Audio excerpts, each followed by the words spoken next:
Hey everybody, it's your girl Melissa from 8th House Wisdom, and I'm dropping in to leave you a special new moon in Scorpio message.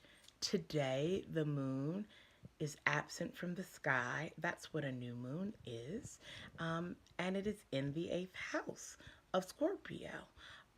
This is the only new moon in this sign for the year. 2 weeks ago, on the 24th, we were experiencing a full moon in Taurus. Taurus is the opposite sign of Scorpio. One of the astrological phenomenons that happen with the moon is that whatever sign the sun is in at that time, the moon that is full is in the opposite sign, and the moon that becomes new during that 28 to 30 day period is the new moon of that sign. So the focus on the full moon related to finances, security, other people's money, and the like has then shifted as the moon waned, which means it grew smaller and smaller from full down to its absence in the sky. That's just the absence of illumination, not the absence of the moon. And while the moon is dark, energetically, it is a great time, regardless of your belief system or religion that you practice. It is a great time to set an intention. It's a great time to garden and to plant a new seed. That's kind of the metaphor that I'm going for.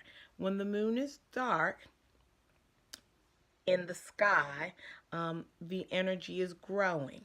And so, just like the full moon, which is about a 2.5 day cycle, with this new moon that is coming up, we have an opportunity to set new intentions and to work with the lunar energy as it crests towards a new full moon, and that full moon will be in Gemini, the sign that opposes Sagittarius, which is the next sign that we'll be moving into around November, or somewhere between November 20th through the 22nd, depending upon where you are and how and what system you end up looking at in terms of the movement of time.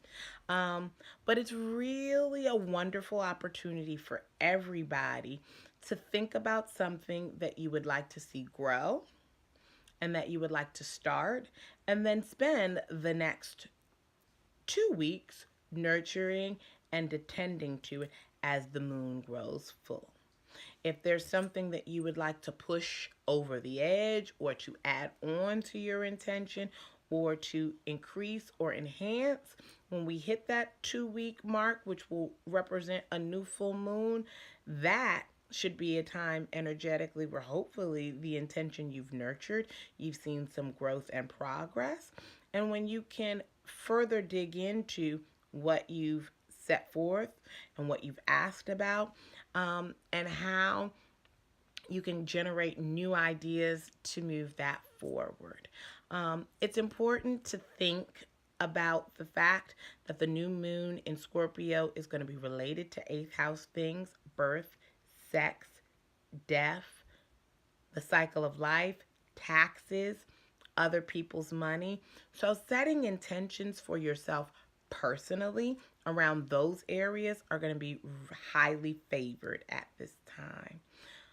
I hope that this brief little message that I'm leaving for you finds you well and allows you an opportunity to really do some quiet moments of reflection so that you can take this precious time that we have here while the moon is absent in the sky and begin to think about what you will nurture, what intention you want to set forth, and how in the next 2 weeks you can allow that to grow to maturity before we move as we move through this waxing phase. So, everybody, have a wonderful night.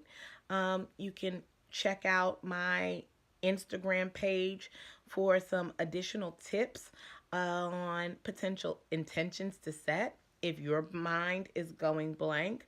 But trust and know yourself, your heart, and your own intuition. Water is always seeking its own level, and psychologically, we are always trying to do the best that we can. So know that if something originates from you that doesn't seem in keeping with some of the themes that I've represented, don't worry about that. That's what's trying to bubble up from inside of you to either be addressed or healed at this time. It may not be apparent at the moment, but eventually you'll be able to see the potential tie-in and or the possibilities that have emerged from you being courageous, from being reflective, and from taking action. So until my next video, I want to send everybody light and love and happy new moon.